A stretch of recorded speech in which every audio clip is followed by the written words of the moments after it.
Jim, Alberta Primetime has talked to the Kerr's lawyer today, and just to be clear, they're saying there may be a leak. They certainly do have some weird things happening on their property, and they'd like some investigation. So what do we know about their dead animals, their bubbling pond water, and the possible link to the CCS project nearby? Well, I have looked at the report that was done as a result of the initial work that was done that gave rise to their concern. And it was analyzed by a group called the Petroleum Research Technology Center. And that is an independent center that's been monitoring the storage of CO2 at Weyburn since 2000, since the project began. And the Kerrs did have some naturally occurring carbon in their soil before now. I'm not sure about that, but I do know that the report and the work that was done to investigate the situation indicated that the Petroleum Research Technology Center can't see where the CO2 has leaked from the Weyburn storage site to the Kerr property. So no evidence right No now. evidence of that. David, the fear of contamination, though, is causing a lot of worry. Is that concern valid in your mind?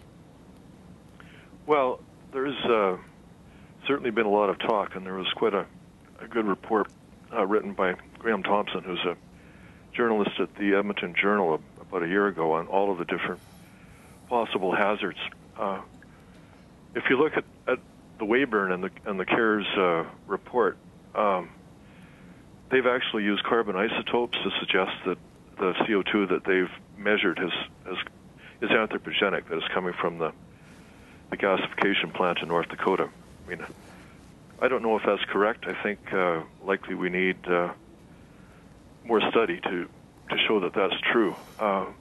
That report also suggests that the leakage could be through natural fractures, which I suppose is possible. I would have thought that the several hundreds to thousands of old well bores could also be a potential source of leakage.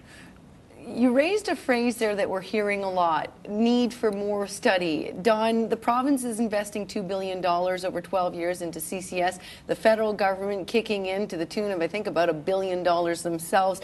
Are they banking on perhaps an uncertain science too soon? Oh, I don't think so. I actually got involved in CCS as far back as 1990, so there's been at least 20 years of sort of desk studies, if you like. And what they really need now is these projects where they can actually look at what's called MMV, monitoring, measuring, and verification, to sort of address the kinds of issues that are coming out of, potentially coming out of Weyburn.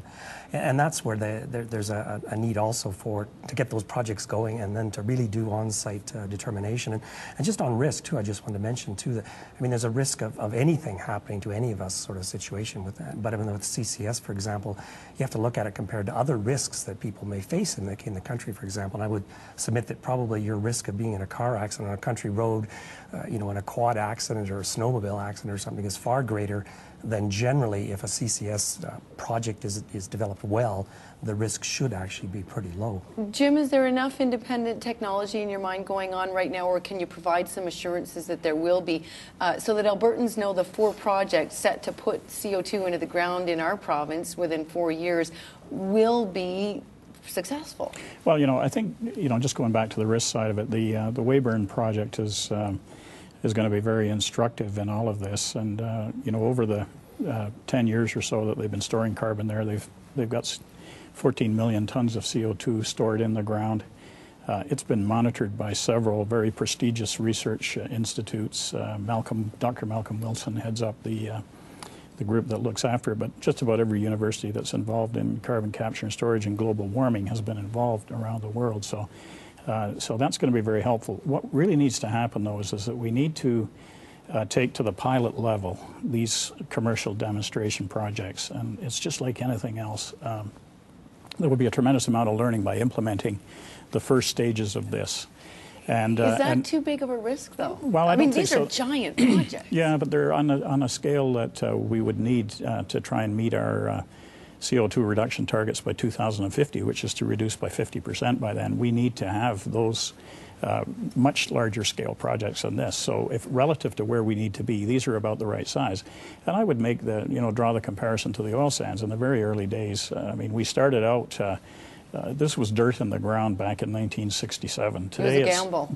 Today it's the economic engine for Alberta, and I would argue Canada, and one of the most reliable sources of crude oil that there is. And we did that through applying learning and learning from that application, and then building that into the next phase, and eventually got to the stage where it was commercial and very reliable. So I see the same path happening with these large-scale commercial demonstration projects. So, David, then why all the concern? I mean, everything we're hearing right now today on this show would make people think, well, this is a good bet. Why so much criticism and concern then? Well, I'd say, one thing we have to look at is a time scale. And this stuff needs to be secure for hundreds, if not thousands of years. We basically, as Don said, just maybe we have 20 years experience. We don't really have a lot of experience with full-scale projects. There's, dozens of small prototype projects around the world. The other thing is that in terms of net storage of CO2, the Weyburn project is a bit of a red herring. Weyburn's all about enhanced oil recovery. Right. But isn't that sort of Alberta's focus too, the 1.4 billion barrels of unrecoverable oil so far that we'd like to get at? Sure, but let's not call it a net carbon storage project, because you end up burning all that extra oil that you recover and creating probably about as much CO2 as you ever put away in the first place. Right. Jim's got something to say about that. My response to that, with all due respect, is that that 1.4 billion barrels is going to get produced somewhere in the world. Anyway. Okay. And this is a global issue. So if Canada's producing 1.4 billion barrels and sequestering that amount of carbon to do it, then that's 1.4 billion that's produced carbon-free. Well, we'll get back worldwide. to the CCS debate itself, because there's lots of angles to this, to be sure. We'll try to stick with our safety and liability issue. What concerns, if any, do you have about the 4 carbon capture and storage projects starting up in Alberta in 4 years? Tell us what you think by following the contact links at albertaprimetime.com. And when we return, our panelists debate whether taxpayers should be liable if something were to go wrong. That's next.